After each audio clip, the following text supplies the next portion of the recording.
This is Sonic the Hedgehog 1, and this game came out a very long time ago.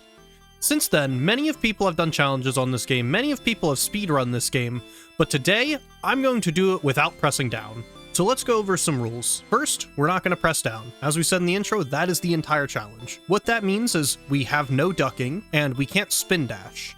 Now, you may be thinking, spin dashing wasn't a part of the original Sonic, and you're correct. However, since we're playing on the Sonic Origins version of the game, there is spin dashing, but we're not going to do it because we can't press down. Now, since we're on the Sonic Origins version, there is also drop dashing. We are not going to do drop dashing either because it wasn't in the original game anyway, so let's leave it out. We're also not going to do any special stages because the special stages don't really add anything and you don't need them to beat the game. Lastly, before we get started, if you enjoy this video at all throughout the time, please leave it a like, and if you want to see more of my content, please subscribe. There'll be plenty of more coming like this, and if you want to see more of me in general, you can always catch me over on Twitch. Now, our adventure starts in Green Hill Zone, Zone 1, and as I contemplate how we're going to do this, I get some coins, and then I notice that there are more forced ball sections like we saw in Sonic 2, and that's fine. Those don't pose a problem, but we will be calling them out when they happen. But without much struggle, level 1 is over. With level 1 complete, we move on to level 2. And this level's interesting. So we have this ramp that we could probably just jump over, but I decide to go back, get some speed, and go over it like that. And then, unfortunately, we have the first death of the run. I get these stars and I think I'm home free, but unfortunately I fall in this pit because I don't jump, and that's the end there. But after one more force ball, we end the level, and we're on to level 3. Coming to level 3, we start off with nothing too interesting. However, after a while, we get to this area where normally you could press down or spin dash and get through this like you see here. So anytime we see anything like that, like in this clip, we'll have to take whatever the top path is. Luckily, after a forced ball, we come to another one of those paths, and there's always something to save us. So, without too much trouble, we get to the boss fight, and this boss is pretty simple. You just avoid the ball, hit him a bunch of times, he dies, and then you're on your way to free the woodland creatures, and you run off to World 3, Marble Zone, which we will be moving into now. Marble Zone is one of the more tumultuous zones for me, so I immediately start off falling in lava, and then getting hit by this caterpillar thing that we'll see later. So, one of my favorite things about Sonic 1 in comparison to Sonic 2 is that it has these like block puzzles, which are not super difficult, but they're interesting. But without too much trouble, we get to the end of the level, and we move on to level 2. So coming to level 2, there's not too much that not pressing down does for us here, but there are some interesting parts of the level that I wanted to call out. First, here's another one of those block pushing immediately after I fall into the lava again. Like I said, this world is a little bit tumultuous for me. And then we have one where you have to outrun this lava. Not too difficult from a not pressing down perspective, but interesting nonetheless. And here we have another one of those caterpillar guys. So this one, if you could spin dash and press down, you could easily get past, but they caused me some trouble.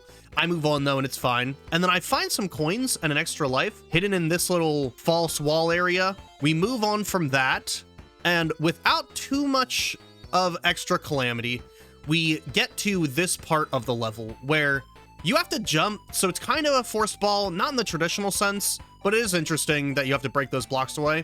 And that's the end of the level. Now we start Marble Zone 3, and there's not too much in this level besides the boss. However, I do have to sit behind this caterpillar, and this isn't a not pressing down thing, it's just an annoying thing, and eventually I got impatient and end it. Now here's an interesting part. Because I failed on this, I had to go back to the original platform, and you could press down to get under these blocks. It's easy enough to just jump over them, but the second time I learned my lesson, I wait, and then I go through. Here, I die because I can't press down. I have to jump. I could have jumped at its head and done better, but I didn't. Not pressing down made that a little more difficult. Now this boss is interesting. So he drops like little lava bumps on you, but it's not too difficult. You just jump at him and avoid that as best you can. And even if you don't, you just get a ring. But we finish that, we free the woodland creatures, and we're on our way to the Spring Yard Zone. All right, here we are at Spring Yard Zone 1. So this one starts off pretty interesting. So I hit this spring, and normally I would just press down here to get into a ball. If we were in a ball, we would not have died there. So not pressing down made that a little frustrating. I learned my lesson, I move on.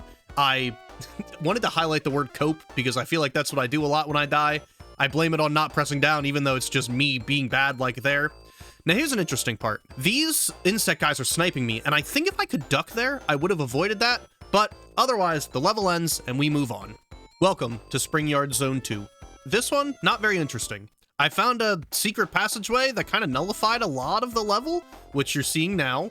However, eventually you get to these spike things that circle you, and if I could spin dash there, I could have gotten out of there. I know spin dashing wasn't in the original game. It's interesting nonetheless.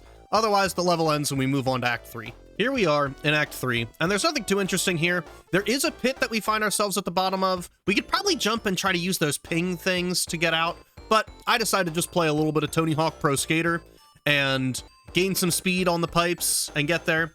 Now we have another hill we can't really get up. I could probably jump over this one as well, but I decided to get some speed and go over it. And that brings us to the boss. This is one of the more interesting boss fights in the game. So he takes this spike thing and takes the floor away from you, but we get it done pretty fast. We free the woodland creatures and we are on to the next zone.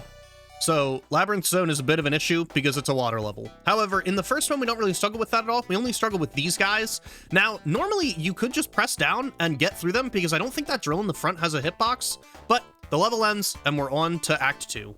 Now, we come to the second zone of Labyrinth Zone, which here's where it starts to shine as a water level. So you're drowning, you're getting bubbles. Now, here's a section where if we had down, we wouldn't have died. I could have jumped and avoided the spikes, but the way you're supposed to do this is duck to avoid the spike balls, which obviously I couldn't do. So I decide that using iframes to get over it is better. And then after a conveyor belt puzzle, I just included this because I thought it was cool. We reach the end of the level and we are on to Act 3.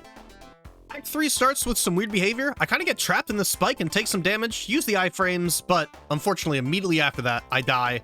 Have to restart the level. That's okay though. After a conveyor belt, we run into these guys again. Luckily, they're in an easy position to jump, and then we come to the most annoying boss fight in the game, in my opinion. So if you take damage, there's a chance you fall all the way back down to the bottom, which, devastating. I just wanted to die like I did there after that. So after a few more tries and a few more deaths, we end up getting to the end of the boss fight. We free the woodland creatures after a couple of hits on Eggman, and we are on to the next zone. Welcome to Starlight Zone Act 1, and as quick as we get into it, we're gonna get out of it, because there's nothing really interesting that happens here. Now, Zone 2 is a little bit more interesting. First, we start off by taking some damage. I think if I had down there, I could have ducked under that, but we go through some loops that are slow because we can't press down, and we come to the end with this ramp that I can't really get up. I'm having some struggles, and in the end, I end up jumping out of it, and that brings us immediately to the end of the level, and we move on to Act 3. Here we are in Act 3. Act 3 starts, we get some coins, everything's simple, and then we run into a loop section that is not difficult to do. However, it is a little slow just because we can't press down or use spin dash, but once we get some speed, it's fine. And that brings us to the boss. I enjoy this boss a lot. There are two ways to damage it. You can either hit him with the spike balls like you saw there, or you can hit him by letting the spike balls launch you. Eventually, we get through it, we hit the final blow, and then we free the woodland creatures, and we are on to the, I believe, last zone before the boss zone. Welcome to Scrap Brain Zone Act 1. This map is a little more mechanical than the other maps, and there are those caterpillars that are back, which is really frustrating. We get to a force ball, and then we find some more caterpillars. It's like when they were making this game, they knew I was going to do this challenge, and they just figured we might as well put the caterpillars back in. We get to the end of the level, and we're on to Act 2. Now, we're in Act 2, and tragedy strikes, so stay tuned for that. First, take some damage to more of those caterpillars, and then we have a many series of forced balls. I believe there's 3, 2, and then 3, yep. And then we come to this section where there are conveyors and saw blades. We take some damage, I figure the coin's not worth it, and then we die, because I figured the coin wasn't worth it. In hindsight, not a great look. We get back to a force ball, and then we come back to that section where first we have to get up this ramp, which we need that spring for. We take damage at the same spot, and then immediately get crushed. So a little bit of progress, but not too much. And then the unthinkable happens. I press down, the world slows down, my ear starts ringing, and I have to restart the level, because obviously we just pressed down. That's not what we're doing here. So we get a little bit more through the level. We get these teddy bears things that are like hitting those balls out their stomach. I don't know exactly how it works. We die to that on the second time. We figure it out though, and without too much difficulty, we took a little bit, like a few hits, but we were all right overall. We get to the end of the level, and it's on to a weird cutscene with Eggman. where he drops us into the abyss, and we get to Act 3. Now, Scrap Brain Zone 3 is unfortunately a reskin of the water levels we did earlier. So there are many things like drowning and the same enemies we saw earlier. Now, here, I feel like this should not have been a death. I wanted to include it because it's gotta be like a frame perfect death. That bubble pops up, and if I was a second earlier, I would have been fine.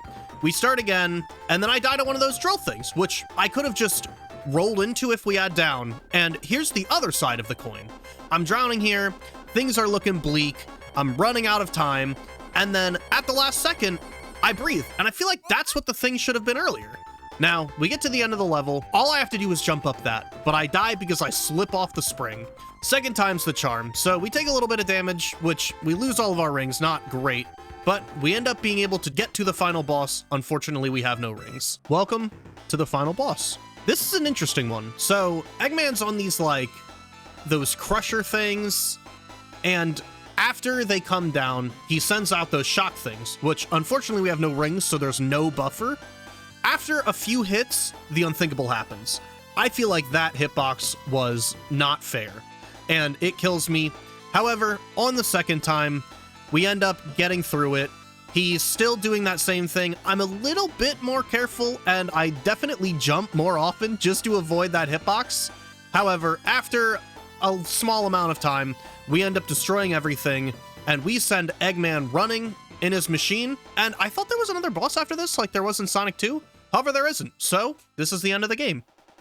So, can you beat Sonic 1 without pressing down? Obviously, the answer is yes, as we've proved today. I don't think it was any more annoying than Sonic 1 originally is, but there were those paths in Green Hill Zone that we couldn't go down. So, a fair challenge, but the answer is definitely yes. Thank you so much for watching. If you liked this, feel free to leave it a like. If you enjoy my content, please subscribe. Otherwise, thank you so much. I will see you all later. Bye.